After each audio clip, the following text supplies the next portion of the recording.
Hello, gorgeous. So, this is a very special episode featuring Laura Connolly, my our other flatmate who often gets mentioned, but oh, you have heard her once. She showed up in the Pingu episode, actually. That was fun. So Laura has some things to say about the half-life / decay of facts and knowledge and how this relates to Horrible Histories and generally shows that kind of try and teach you something about history. So we went on a lot of very fun tangents, but when we actually stayed on topic, it was really interesting. It was genuinely fascinating. So here is an hour of some interesting stuff, some very insightful big brain activity, and just some chat also. Obviously, this is not part of our regular schedule. We're very much in the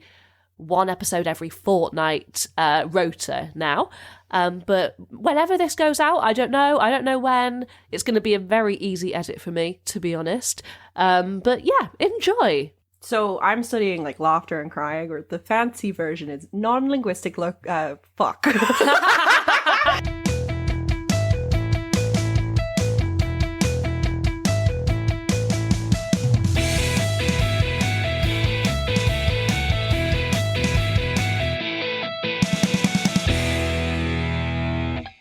Laura, do you want to introduce yourself, or shall I do it? You go I'll ahead. do it. Let's see how you do this. She's our flatmate.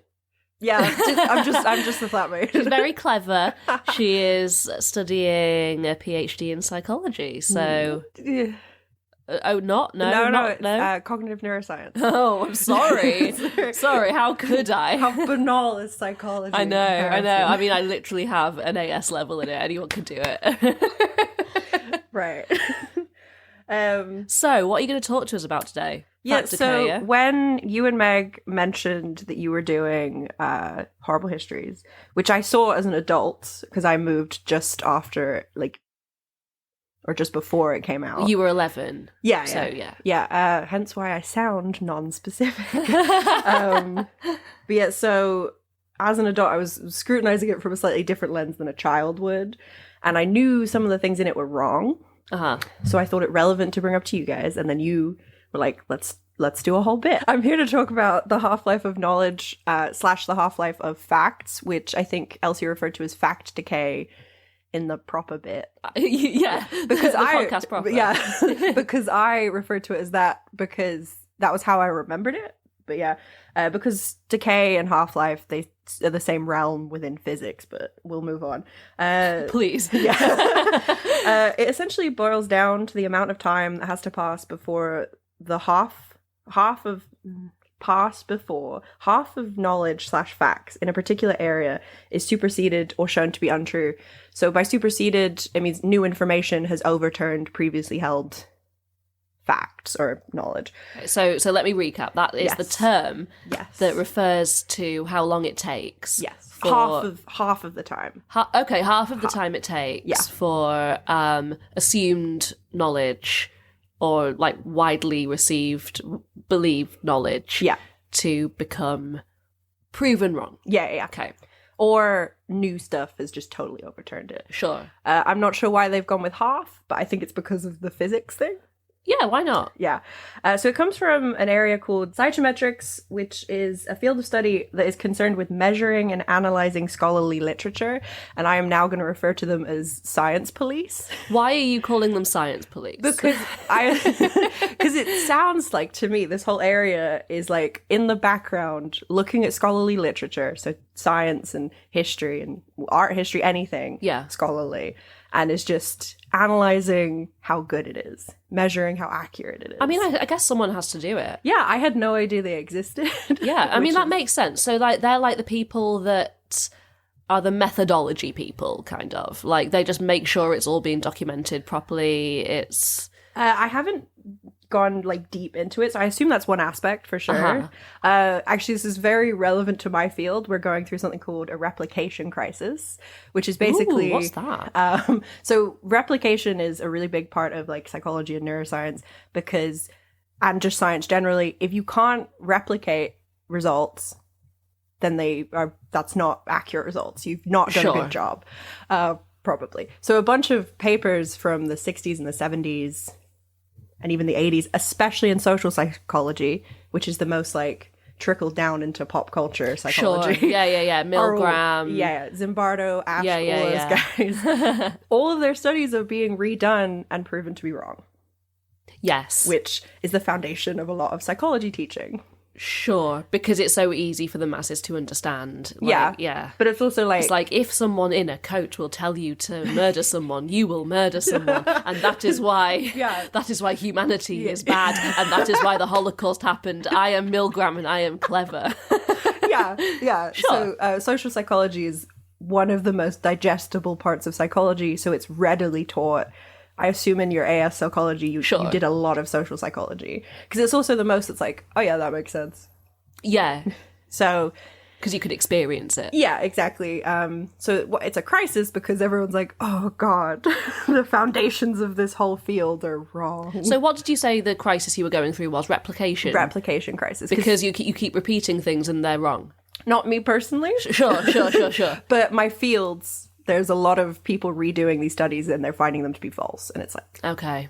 Can I swear? Yeah, of course you can. Shit. Yeah, like the Stanford prison experiment is... Well, I don't think we can't replicate that. It's too unethical. No, but we already know that it was bullshit anyway, so... Yeah. Like, I think some of, like, Ash, he did a pretty good job. His, we won't go super into this. Yeah, shall we? Just sort of recenter ourselves. Yeah. So, right, back to the half-life of knowledge. So it's not static. So, as an example, the stuff you learn, the information you learn in an engineering degree, if you got that engineering degree in 1930, the half-life of that knowledge was 35 years. Okay. Meaning after 70 years have lapsed, so by the year 2000, everything you learned in that degree theoretically is useless. That's fascinating. However, that was if you got that degree in 1930. So by 1960, the half-life of knowledge of an engineering degree was 10 years. So within 20 years, all of your knowledge was useless. Wow. Is that because engineering was moving at a faster pace, or because we were finding, like, just if we're specifically talking about engineering, that's okay. So it's every field will have like weights and measures of this. So with engineering, new technology, as by the purpose of engineering, is constantly being invented and discovered, and new techniques are being developed. Computers were a huge part of this. What an absolute bummer if you got an engineering degree in 1960 and you can't use it by 1980. Yeah, no, it's awful. Yeah. I do feel bad for engineering. I assume it's probably even worse now. I imagine so, yeah. I'm not going to opine as to why, but like just general technology will have made it so much quicker. Yeah. So for psychology, the half-life they didn't say what kind of psychology, they just said psychology in the source that I was reading. The half-life was 3.3 to 16 years, depending on your speciality, because there's definitely some stuff in psychology that's kind of more absolute. Yeah. And that's your area. Yeah. Yeah, good for you. You really chose the right path there, didn't you? With an average of the brain does not. Well, this the technology stuff, because like MRIs were invented, which changed like everything. So what about a history degree? Yes. So sorry, were you about to? No, that's totally fair. So yeah, history is so different from like science. Not of course. To defame history, that's not my goal. Because it's such a different way of approaching your learning. Yeah, okay. So for modern history, there's some stuff that is totally concrete, which can be kind of different from science. Is that because we saw it happen? Yes, and there's like not just that, because like all history is seen by someone, right? It's like it's recorded by cameras, video. I was going to say the first example that came into my mind was like, we definitely know that JFK was killed. Yes. But like actually that is not the best example because we don't know how. Yeah. So I suppose. But it was caught on camera though. Yes. So we know that he was shot. Yes. Yeah. I suppose it's those famous examples where it's like, but there's a conspiracy. So those aren't the best, but like, we know exactly the day that Stalin died. We'll go with that. Like the date. The date. Yeah. We know the time because there were people there. There's a whole process. There's tons of paperwork. So that was at the end of the Cold War. Yeah. So we know. Yeah. Because it was... Well, except for, the Cold War's still happening. Sure. Yeah, all right. Yeah. So we have those concrete things in modern history because there's just no room for argument, right?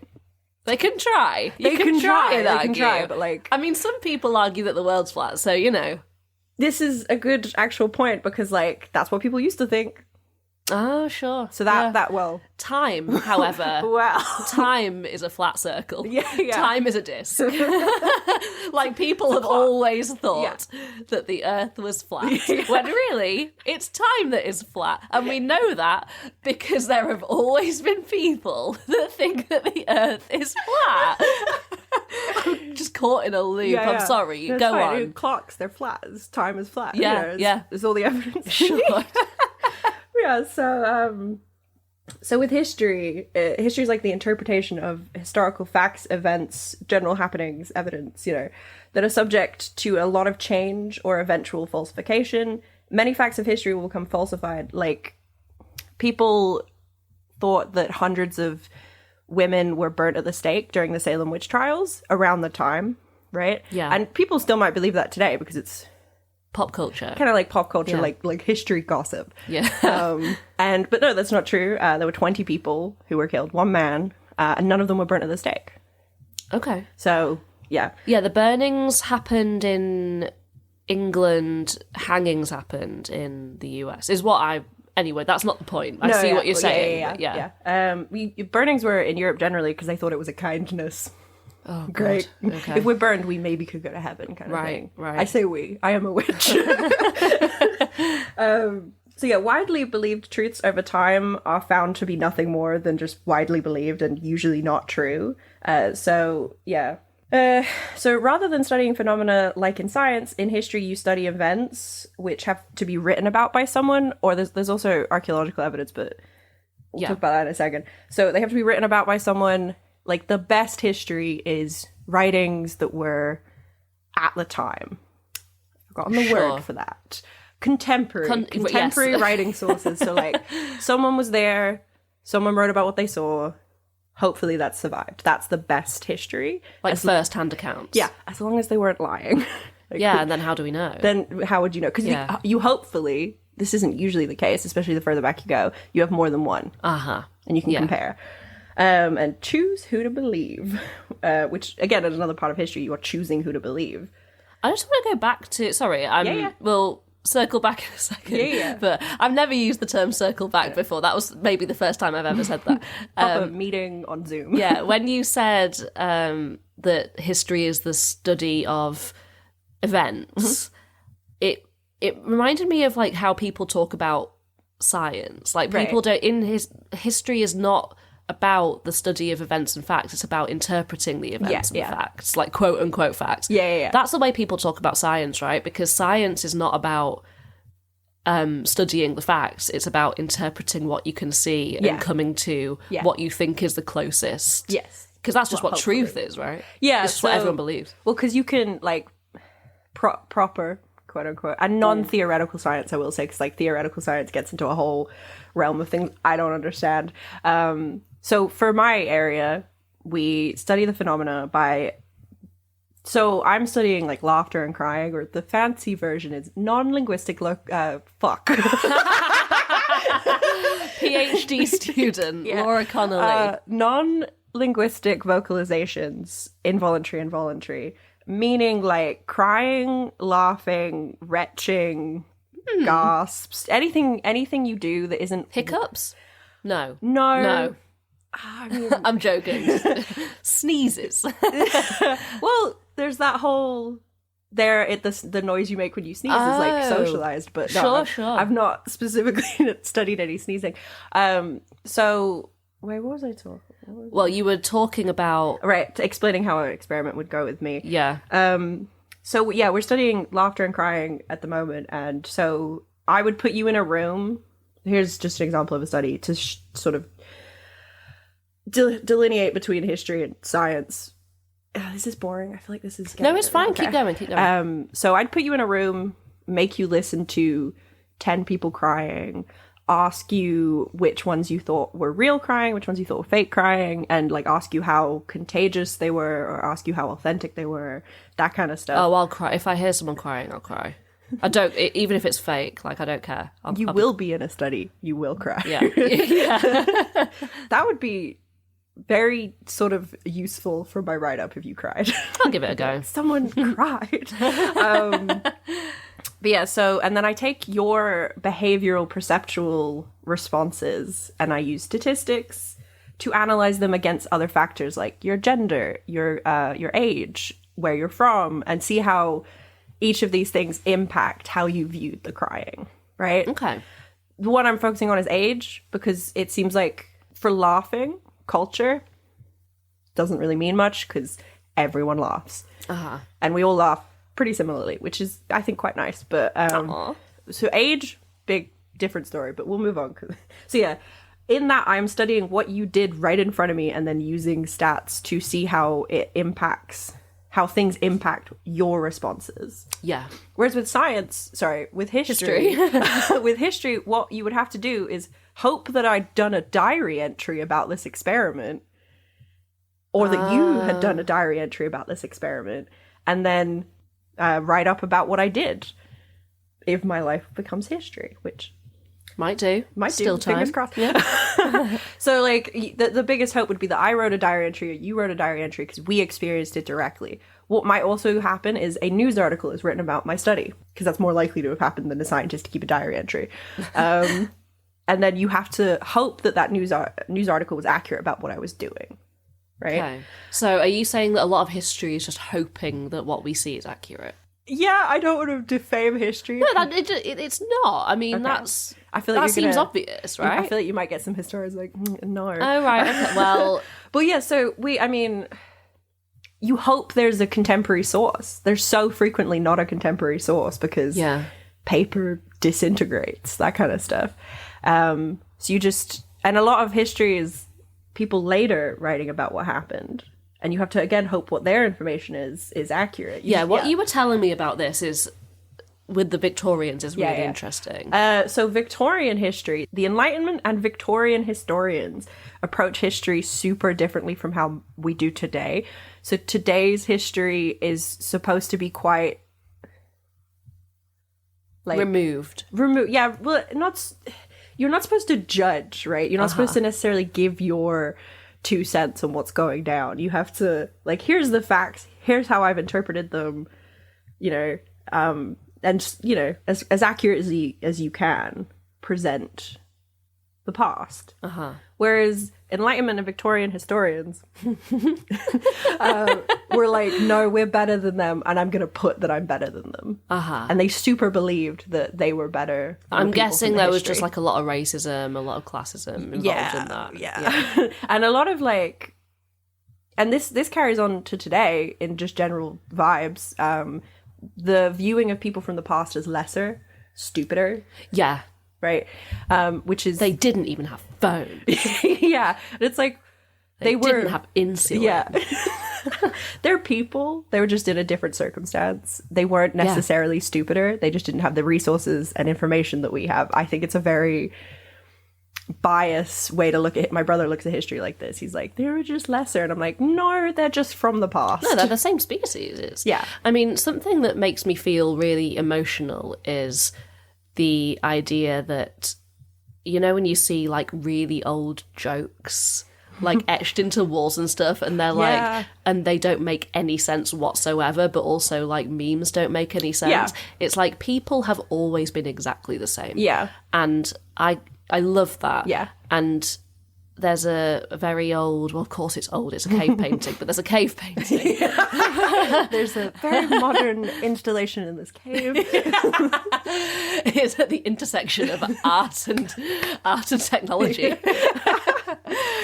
Yeah, it's like a cartoon picture of a bear. It's like a bear, the outline of a bear's ears. And it just makes me feel so emotional when you think that like a cave person like painted that for their child. Like they're all... that's such a cute perspective. I'd never thought about that. They're all the same. We're all the same. Yeah. Well, like, you find dick drawings all over historical artifacts. Of course you do. You feel like if you ever go to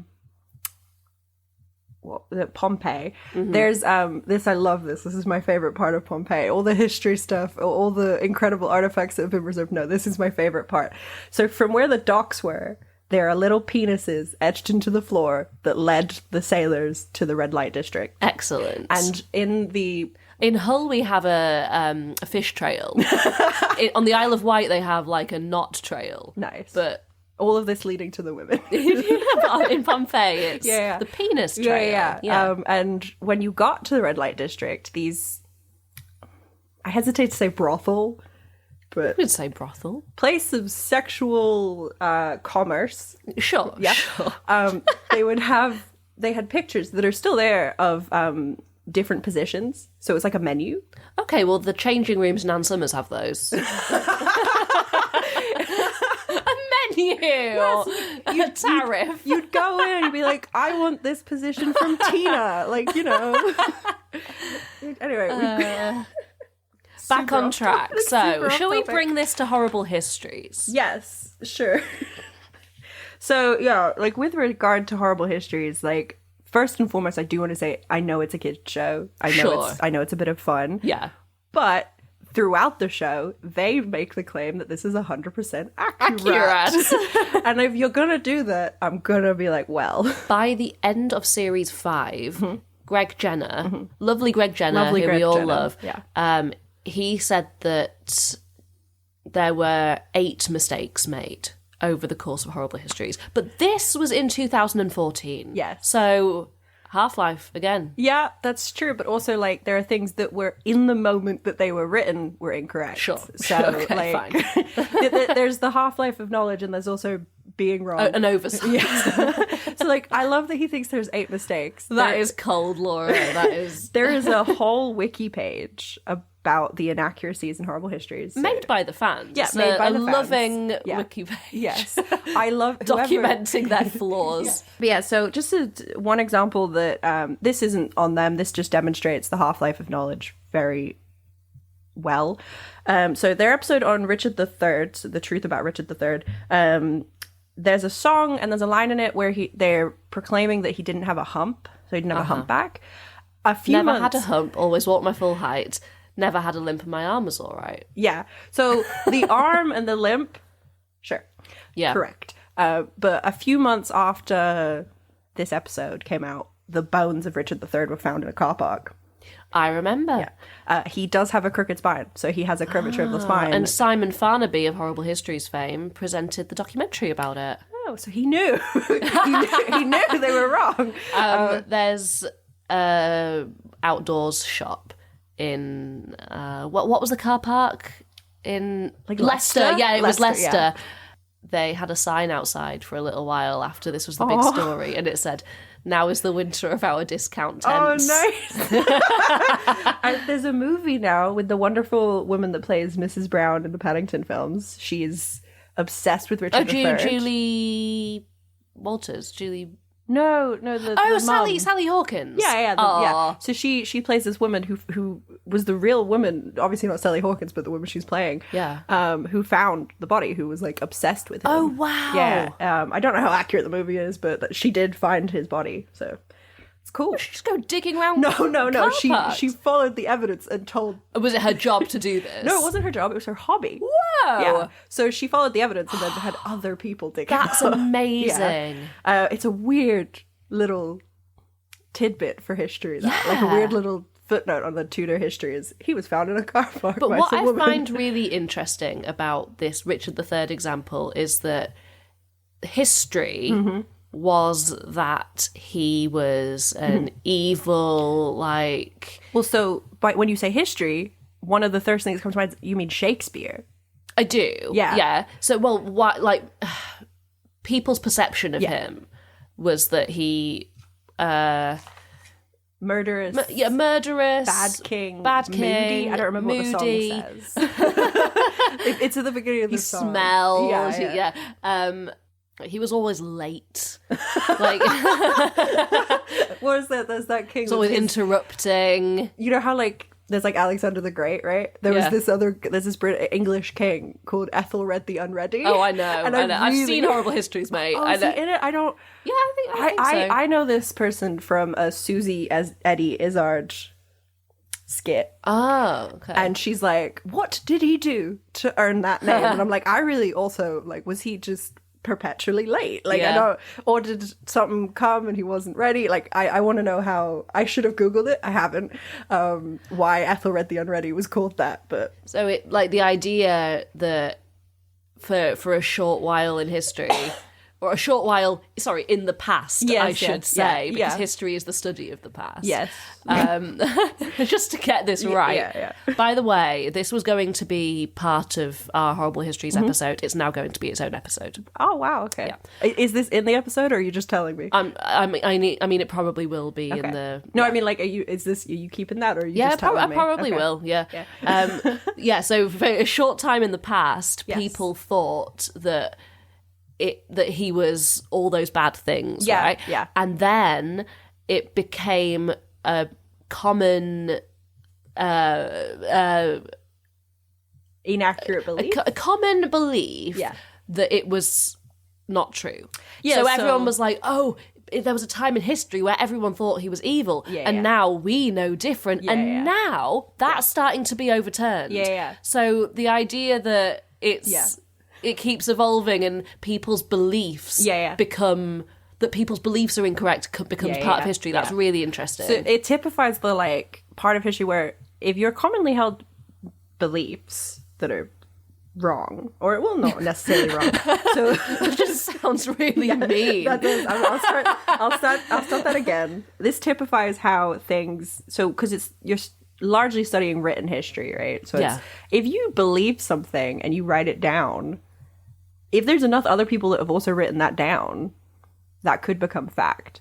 So, like, there was this effort, like a consideration of Richard III's reputation, because there was lots of people who were like, oh, we only think these things because of Shakespeare. Like, Shakespeare made these beliefs really popular. It was thought by historians, oh, these are all nasty rumors that Shakespeare took, that Shakespeare made more... like concrete, and they can't be true. They must be... And Thomas More as well. They must be like just nasty rumors that they always perpetuate off. Like, when you've taken the crown from someone, you want to defame the guy you took it from as much as possible. So nasty rumors, part of that. So there was a lot of... Queen Elizabeth wasn't fond, so Shakespeare was playing up to 100%. And so what happens is you have that written down and then believed, and then potentially people go, historians go, oh, this must be nasty rumor. Right. And recount it from the canon of history, right? But then, potentially, oops, it was true. I understand or some of it was true anyway. Yeah, some of it was true. Like, his leg was fine. And weren't you saying the other day that that it's actually... now there's more evidence that he did kill his nephews? Oh, that's more of just a personal vendetta. Oh. Well, this is just a you thing, is it? Well, not just the me thing, but like the reason I super think that is, so he was tasked with finding out who killed his nephews. He didn't do anything. Right. Would you, if you killed your nephews, and you were like... I don't trust any member of any royal family as far as I can throw them. But so, like, it doesn't mean that he killed someone. No, I know. It's just a bad notch against him. Sure. If you're like, okay, you need to find out who killed them because that's your job. You're the protector of the realm, whatever. It's your job to find out what happened to the princes because that's really important. And you don't do anything. Yeah. Suspicious. Well, did you not like do anything because you private investigators in this day? Oh my god! Imagine that. That'd be so. Write that TV show. Like a time traveling Sherlock or something. Like, oh my god, Doctor Who and Sherlock together is Tumblr 2013's just dream. That's Doctor Who takes Sherlock Super back. And for some reason they pick up the Winchesters and they go back to Tudor England and they're like, we've got to solve this murder. There are two bodies which are presumed to be the princes that are buried in Westminster. We haven't checked. I don't think. if they are, because I get it. You don't want to open the grave. Like, that's Sure. fair enough. It's fair enough is how I would describe it. Yeah. So it's just there's a lot of evidence that he did kill it. Like, a lot of circumstantial evidence. There's some really great stuff that, like, does a blow by blow of, like, the events of them leading up to it. And it's like, well, yeah, probably. But yeah. What else have we got to talk about? You got a whole bunch of notes there. What's going on? So I have that whole bit about archaeology if we wanted to do the... I would love to know about archaeology, so, yes. as an aspect of history... I played Professor Layton as a child. I always have loved archaeology. This is aside, Professor Layton was referenced in something I watched the other day, and I was like, oh my god! Elsie likes that! Yeah, I've never played it, but Elsie likes that. This guy, he was talking about it. Ah. But yeah, so archaeology being an aspect of history, obviously, is the physical evidence we have of history is archaeology, and a really huge aspect of archaeology, a very, like, popular aspect of archaeology is statues, antiquity statues. And I know where you're going with this. yes, people may have seen, the New York Times article? Oh, yeah. Shall we just carry on recording? I don't know if anyone can hear that, but it's a car alarm. Right, what were we saying? So, you might have seen the articles about this from a few years ago. Within antiquity, the statues and stuff, all of them, for the most part, today are pure stone. They're just white, right? Marble, usually, yeah. Which is a type of stone, you're right. Yes. Yes. So this actually folds into some Victorians' white supremacy stuff. So for a long time, it was purported that this is it. They're just these white plain statues. And it really folds into this white supremacist view of antiquity. Everything's very clean and white and smooth and perfect.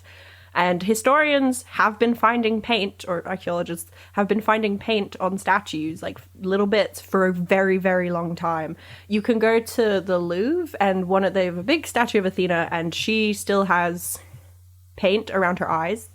It's still there. It's still there. Like, it's the only bit. The rest of her is totally just stone, but there's still paint around her eyes.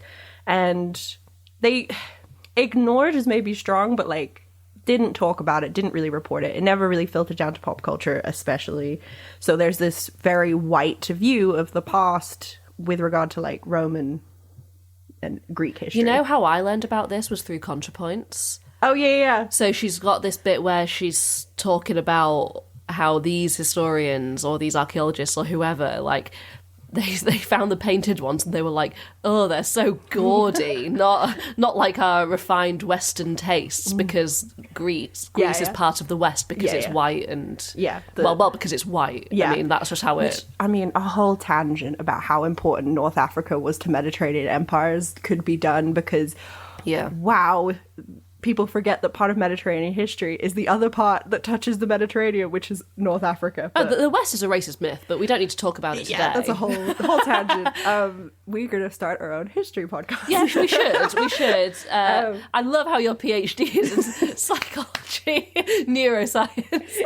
This is just a private passion. This is just a hobby. Yeah. Your other... private hobby. Well, not private hobbies. You talk about them all the time. Yes. Why I said private, I don't know. Many different parts of history. Crochet, gardening, when you have the chance. We don't have a garden. Who do you think we are? And fashion history. Yes. Which I guess is history. Yes, fashion history is very, very recently been recognised as an actual study of history. Great. Because do you know what has dominated history for most of the time? Fucking men. And what do modern men not really care about? Fashion.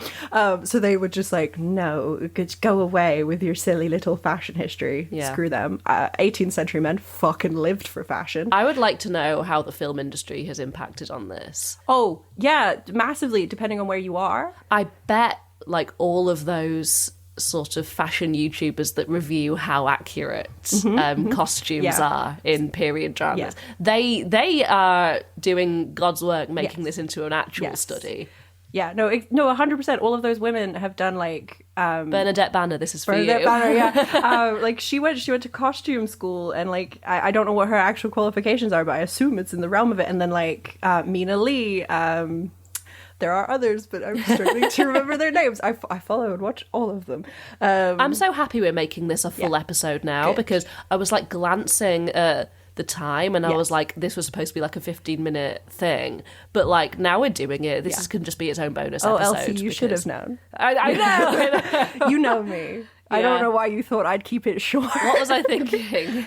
So like, just a very, very quick aside about fashion history. The clothes you wear or wore, like this is still true today, but like it was a whole different kettle of fish, is you wore your wealth. You wore your status because you wanted people to know immediately that you were more important, more wealthy, and had more leisure time than they did. Like lace. Yeah, the super rich actually do the opposite now. Yeah, they dress like trash. They do. They dress like trash. And sometimes they just dress like normal, and it's like a self-preservation. Oh, the evil eye. Can't let people know. Whereas, like, so in the 17th century in the Netherlands, you had this gorgeous rough period where the number... Well, you think it's gorgeous. I think it's impractical. Oh yeah, it's hella impractical. But it's so impractical. But the number of folds you had in your ruff was a direct correlation to how rich you were. Oh my god, like the rings in trees telling you their age. Yes, but did people like count them? No, when they met a new person, like no, wow. But the wearer knew. Yeah, and also like at a glance, you're like, oh, whoa, sure. So many folds. Is that because like getting it made would cost more if there were more folds? Yeah, in it? So keeping it neat, getting it made, laundering it, laundry. So much of a signifier of wealth, because do you know what takes forever before a washing machine? Laundry, yeah. The washing, like... Oh, I need to do some laundry tonight. Can I have the washing machine? Yeah, of course. Thanks. I think Bernadette Banner says in one of her videos, she's like, one of the most important inventions to human history is the washing machine, because you'd have to spend a whole day... Not that I don't spend a whole day. I would say one of the most influential inventions for women. Yes. Probably. Yes. Yeah. Not that I don't spend a whole day doing laundry, but I'm not there with a washing board physically doing Yeah, you put it on, you walk away. You come back at... Yeah, and that just take like too long to do everything. Yeah. But I wasn't there physically. Yeah, we went to when I was in primary school, we went to a Victorian home that was kept, or it was a Victorian schoolhouse that was kept in the same era. Yeah. So it's like... Everything's the same as how it was. Was it a recreation, or was it like, had it just been preserved? I'm not sure. That's a good question.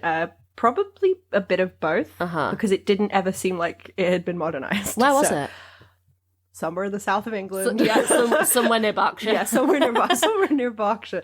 The entire county. Yeah, so, and then you spent the whole day living as a Victorian child, and you would you went to school. This was not super fun, I will say. Victorian children had it rough. And so you sat in your schoolroom. They would teach you what Victorian children would learn. You went and you helped with the laundry. And it was all really hard. And it's just like, I'm so glad I'm a modern person, because holy shit, life in the past is hard. Yeah. Yeah. The point there being that laundry takes ages in the past. So, yeah. Like everything. People churned butter. Oh, I bought butter like you asked me. Thank you. Thank you. Yeah. I went in my break and I bought it. Yeah. Oh, wicked. Thank you. So yeah, just...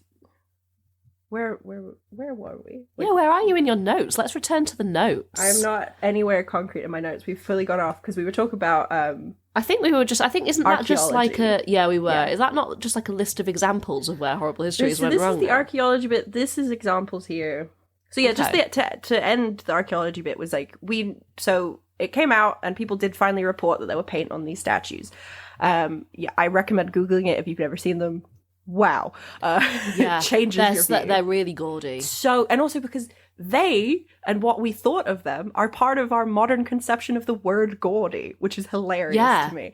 But yeah, I think they look great. What was it ContraPoint said about them? They're like, see, they look like Mexicans. Yeah. It looks straight out of a telenovela. It does. They're so colorful. Like, this is the thing that we get wrong about history in like media and it's like that portrayals. Weird attempt at like white person flesh color. Yes, which is always difficult. Yeah, but so they're like the buildings and stuff would have been painted super colorful. All the statues are super colorful. Like, they were just really colorful.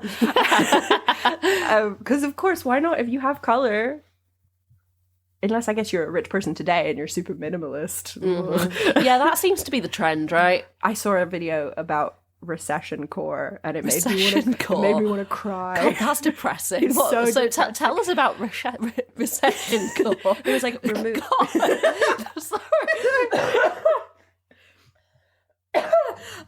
So we're recording this about 2 weeks after my recording with Meg for the Horrible Histories episode. I was ill then. I'm ill now. Yeah, I too am ill. Not that you guys know what I sound like normally, but I don't sound that different. No, so recession core, it makes me sad to think about. It's like major designers doing really minimalist colors like beiges, blacks, dark Is that greens. because they can't afford colour? Ha! No, it sort of goes into the evil eye thing, right? Not wanting to draw attention to the money spending. Oh, okay. Right. Which okay. No. I will briefly say that while black today is viewed as sort of this ubiquitous color, like if something's cheap, it can look nice black, all of these things. Black doesn't denote wealth today. Black dye used to be very difficult to make and come by. So black clothing used to be like height of posh. Wow. But yeah. I guess you don't see depictions of peasants wearing jet black clothing. No. Yeah. No. Except in Spain where black was hella fashionable. Oh, right. Yeah. Okay. Was it easier to get black dye in Spain? That's a good question. I'm not 100% sure. Possibly. That would make sense. Coming at you with 60% of the information. I know. This episode is asking more questions than it answers. That's fine. So you're saying that recession core is big name designers designing things for the ultra rich to not look ultra rich, to protect them from... I think it's a reflexive just reaction to the... This is so... Big brain. Big brain. Just a reactive reaction. It's a reaction to the economic crisis that is returned, that we're currently in again. God, how many recessions in our lifetime, Elsie? How many more to come? For sure, two. Yeah, for sure, two. One, for sure, one that's the worst since the Great Depression. Yeah. Love it. At least we were still in school. And now we're in the middle of something that's we think that this particular aspect might be worse than 2008, but because we're in the middle of it, history hasn't made it that yet. So, yeah. So it's pretty bad. It's pretty rough where we are. Inflation, rent, woohoo. So the recession core is they don't have accessories on, so there's very plain makeup, very plain hair, no necklaces, no jewelry. A necklace is jewelry. This is an influencer thing, the whole minimalist lifestyle thing. I hate it. So there's swings between minimalism and maximalism typically in trends, and I'm sad that maximalism is on its way out again because of the recession. It just makes sense why that would happen, though. Yeah. Also, just removing of full pieces. You'll see models going down, this is male models, going down the, I almost said aisle, runway in just shorts. Yeah, no. I'm show me an outfit. Yeah. An outfit. That's please. Beachwear. Yeah, and they're silk business shorts. And I'm okay. No, come on. High fashion is dumb. I'm sorry. It's so dumb. I love weird, indie, unique fashion. Sticking with the maximalism, please. Yeah. I went down a Pinterest street of looking at dark academia clothing, and then reflexively in my mind went, you like color. And I did Google to see if there's a color version of dark academia. There is. Bright academia. I can't remember. I don't think it's called academia. just being normal. That's just you. It is a thing, and I'm so glad it's a thing because color. Yeah. Color. There's that. The first thing that comes to mind is when we're talking about the whole influencer minimalist thing that we're going through is Molly May's picture of her baby. So I don't know if you saw it. No. It's a picture of her newborn baby in a room that's in every single shade of beige. An AI generated beige nursery. Yeah. No, it does. It looks AI generated. The mobile above it is No. I don't know if it's just unpainted wood or whatever, but and what it's wearing, just everything is colourless. And I feel weird about it because like a lot of people were like, that baby is going to be developmentally like arrested. Like it's, which I disagree with. It's like that. If you don't have colour in your home, you're still going to experience colour, and none of you people on the internet commenting actually know anything about child development. So go on. My first thought was, oh, but you need colour. Well, of course. Yeah, but like it's as a child, as a baby, you should give your kids like as much colour as possible. It's a really, really depressing image. It's really sad. But like the backlash it got is like you're looking at one room in this person's house. Maybe the playroom is a vomiting rainbow. Maybe. Yeah. But it was a miserable picture to look at. I also like, that's going to be, this is a signifier of the rich right here. Nightmare to clean. Oh yeah, it's going to get dirty really quick. But Molly May ain't cleaning it. No, she's not. Because you've only got 24 hours in a day. Like, this is how I feel about... I've looked at, like, nice houses and stuff just casually, and then you see, like, Kim Kardashian's house and stuff, and you're like, why? This looks so antiseptic.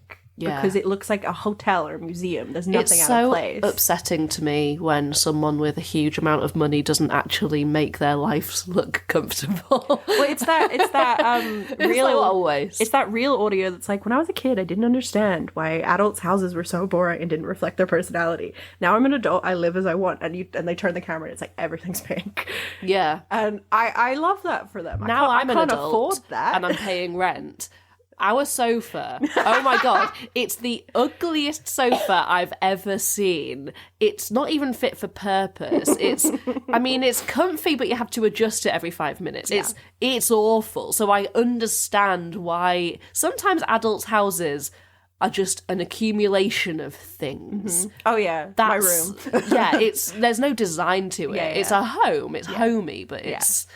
Yeah, because you need money to go in with a design intent, and I do respect that now. And a blank slate as well, Yeah. because we moved in and the mantelpiece was there, and it's not something I would ever choose, but you know. It's something that we definitely would have had in my... Okay, brief aside, my childhood home was fuck ugly. I've heard descriptions of Laura's childhood home. Jesus Christ, I wish I could see it. And also, there's no pictures. I'm so sad. Tell us about it. So, as we were just saying, you need a blank slate, you need money, you need a vision.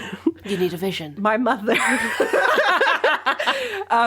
went in with all of these things, and our house was, I think for like the early 2000s, probably quite nice. Sure. But in retrospect, in the early 2020s, fuck ugly. And didn't make any sense. We had like a yellow and green country style kitchen. Gross. With very gross, sort of mottled grey floor. Gross. That sounds disgusting. Yeah. Yellow, green, and grey. Yeah. But like rustic style. Yeah, rustic style. Like, it's horrible. You know, one of our ceilings has that thing where it looks like there's still paintbrush having happened. Like a palette knife sort of texture. Yeah. So the walls were that in like a almost mustardy yellow. Disgusting. And then we had green gingham curtains. I don't want to be rude, but like, that's like primary school summer dress material. Yes. And then right next door, Gothic dreamscape dining room. Wrought iron and glass dining room table with wrought iron, and then like, my grandma has one of these pillows. I'll bring them back because you can see what I'm talking about. Dark red, upholstered with Latin text. What? Chairs with the wrought iron frame, and the cushion upholstered bits were slightly too small. So there's this like wrought iron stuff next to the cushions. It's like a throne room. Yes. And like dark wood floor. There is no direct sunlight into this room. Do you know what it's making me think of? Like, do you remember we were talking about medieval period dramas made in the 2010s, and there was like too much leather, very dark, very grubby, like sort of gothic for no reason, like Taron Egerton's Robin Hood. Like, that's what it's giving. We'll make it dim. But right next to the yellow and green room. Yeah. Which I'm guessing got a lot of sunlight, and the dining room did not. Yeah. No, the dining room had no direct sunlight. It's giving vampire. Yes, no, 100%. Like you could use the glass table to really well like bash someone's head in as well if you wanted as a vampire. Whenever I see just a sheet of glass, it does make me think of The Omen. It's so terrifying. Yeah. And then we had a big mirror. And then like dark, you know the dark mahogany that was trendy when we were very young? Yes. A big chest of drawers of them. Okay. With little metal pulls with like wrought iron detailing. I mean, the idea of a dark wood cabinet is not bad on its own, but like this room is just really dark.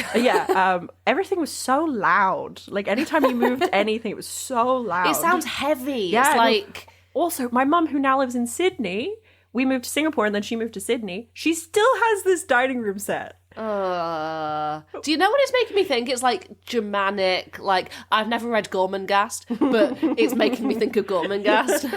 Yeah, it's like a castle. Yeah, and also the doors. Well, like the one door into the room was white, which is just clashes with everything. But if it was black, that would be tell them about the bedroom suite. My parents. Okay, I'm gonna single out my mother because I talked to my dad about this and he was like, "Laura, I had nothing to do with any of this. You think I had a choice?"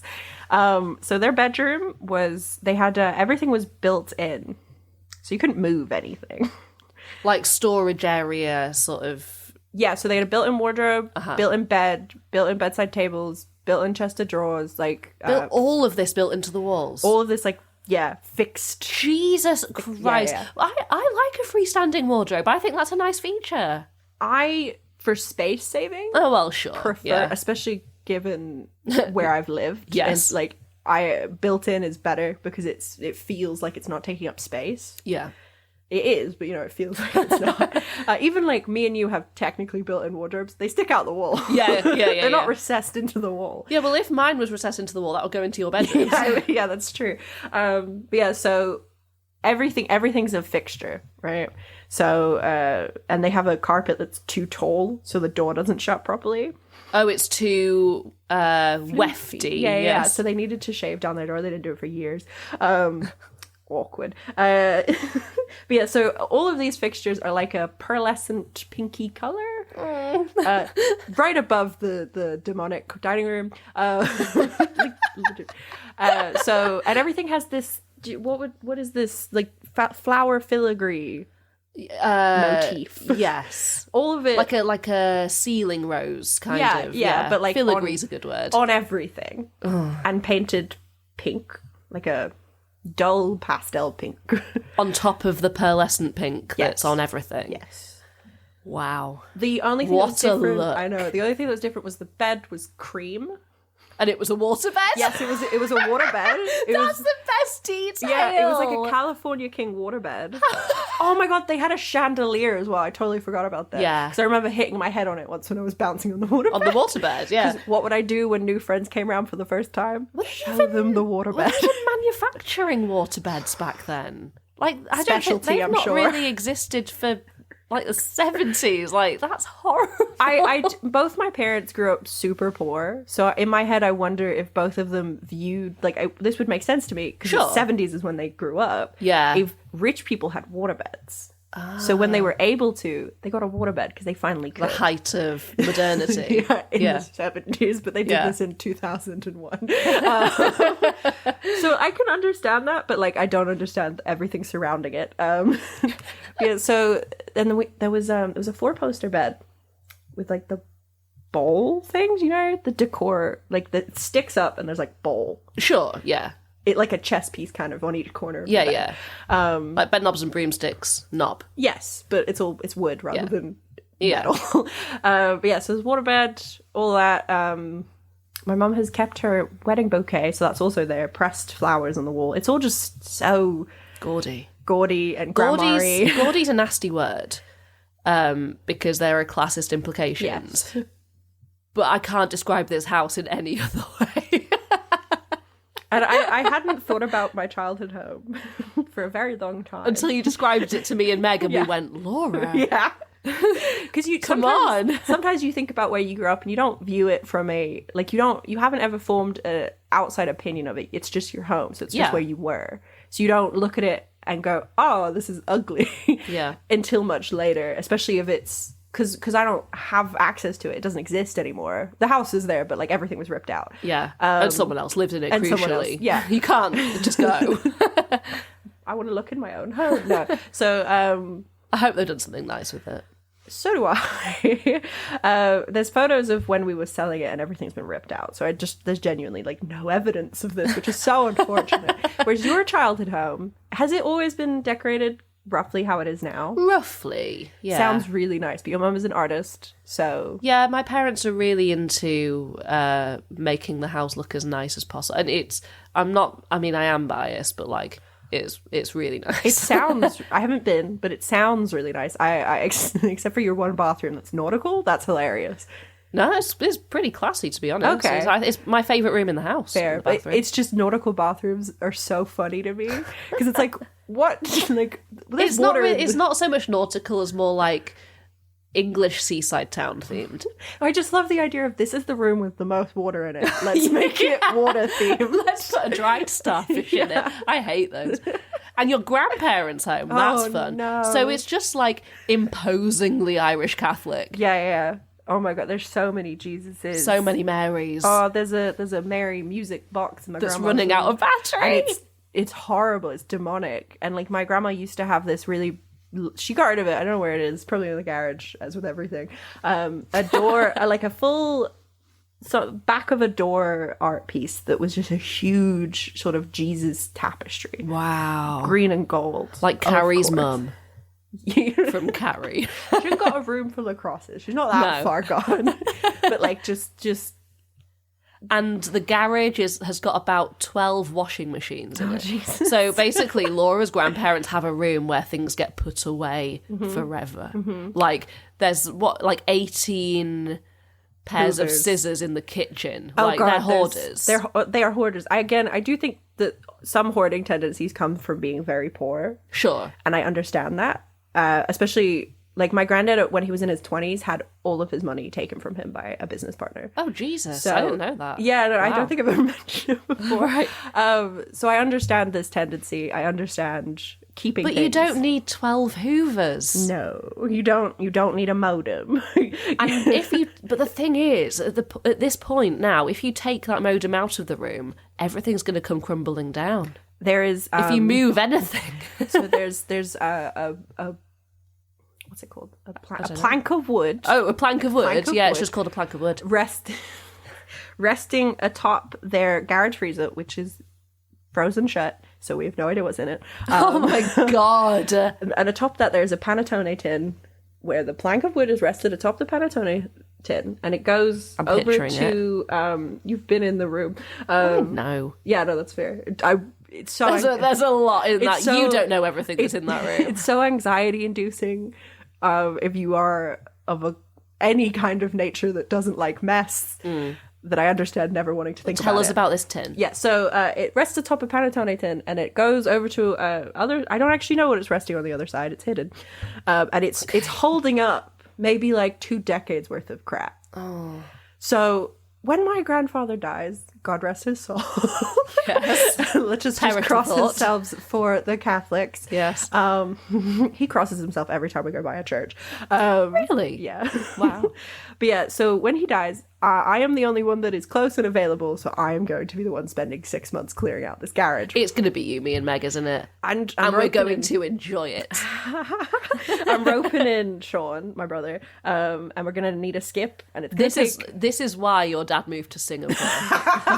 He was playing the long game. The crazy thing is, there's stuff of real genuine value in this room. I'm sure. My granddad pulled a tankard, a silver tankard, just out of the chaos and gave it to my brother's girlfriend. And I was like, wait a minute, let me just Google this. And an identical one was sold for £2,500. Why?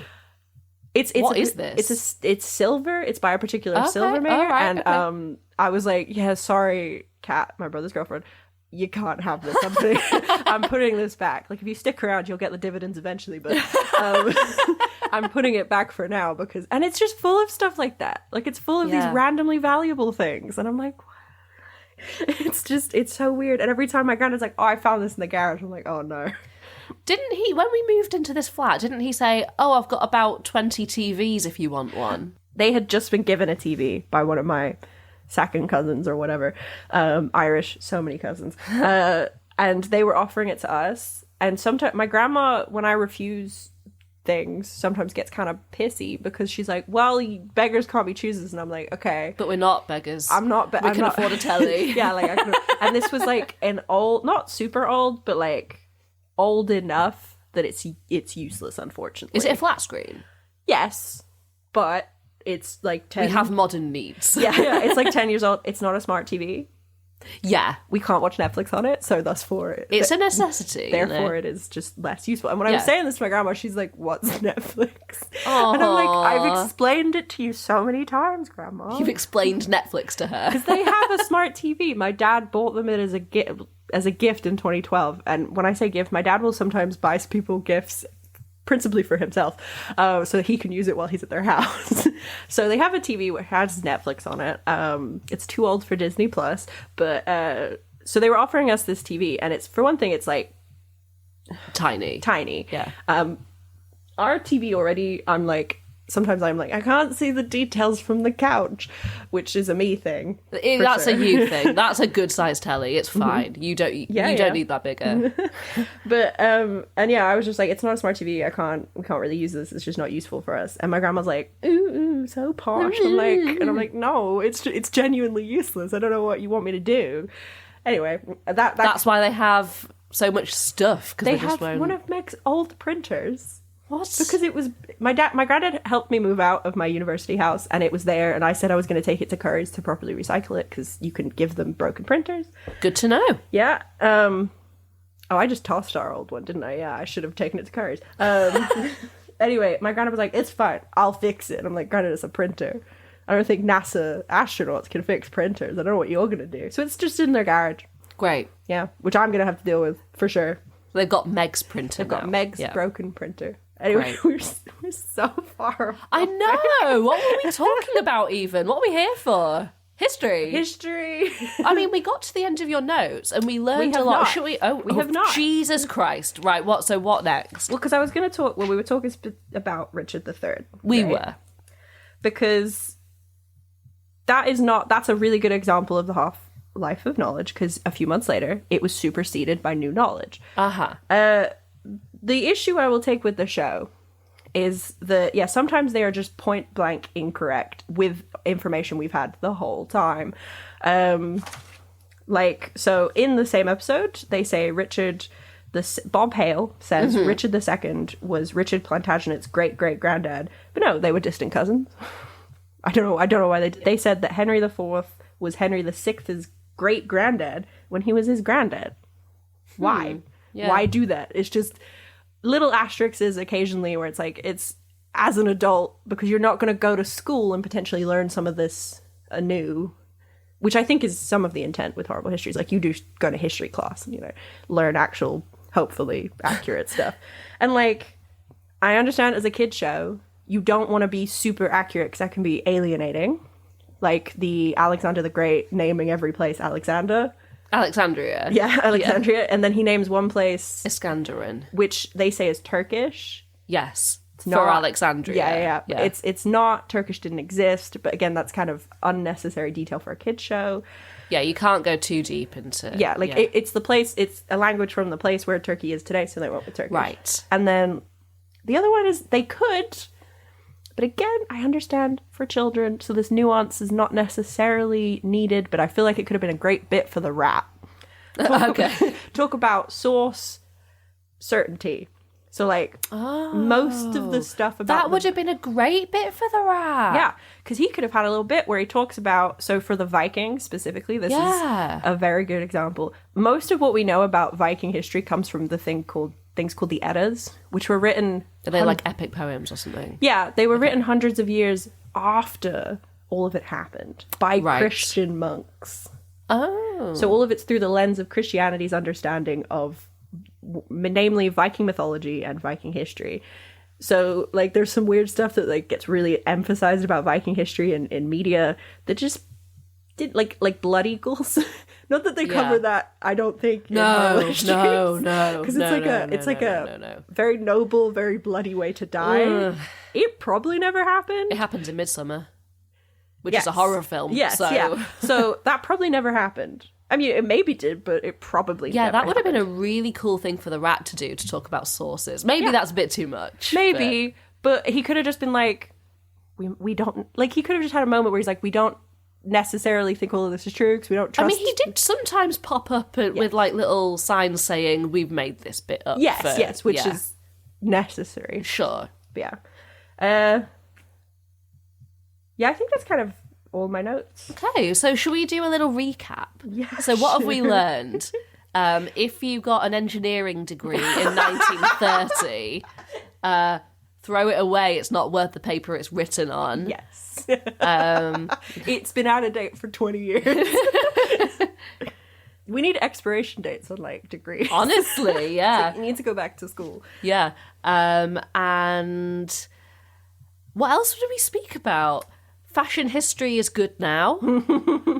Fashion history is recognized now. Yes. Laura's childhood home was fuck ugly. Yeah.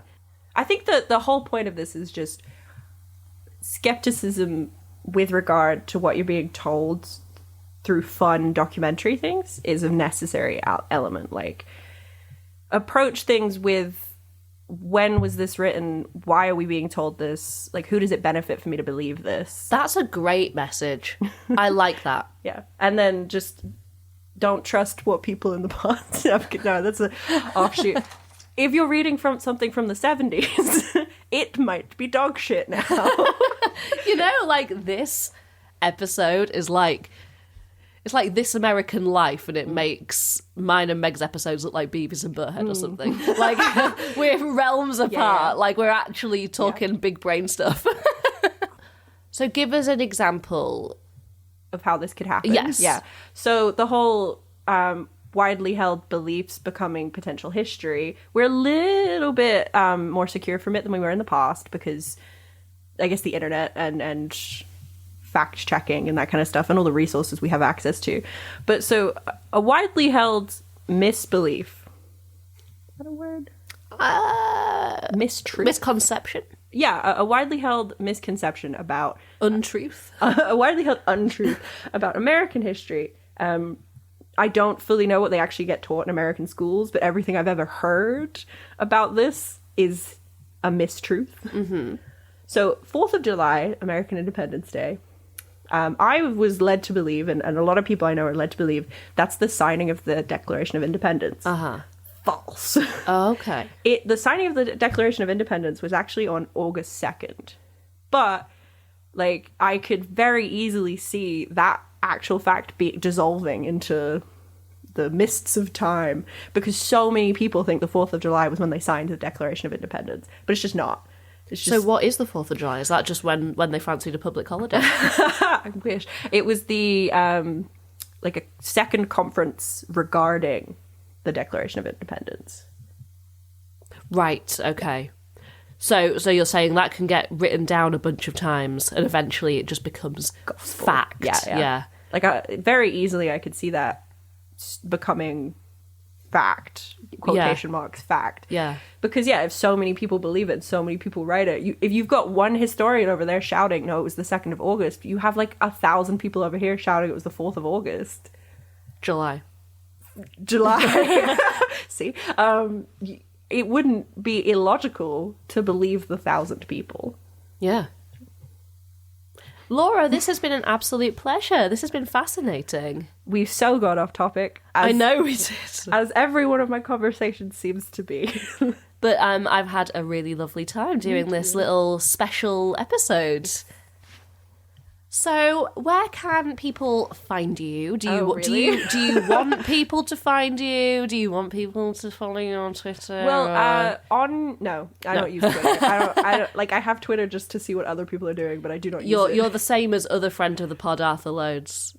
I have an Instagram, which you have already put in one of the Thoughts TV. Like, I took that photo. Oh, I tag you all the time on Instagram. Yeah. So I took that photo of you guys looking Not our best. suspicious. Yeah. I don't know.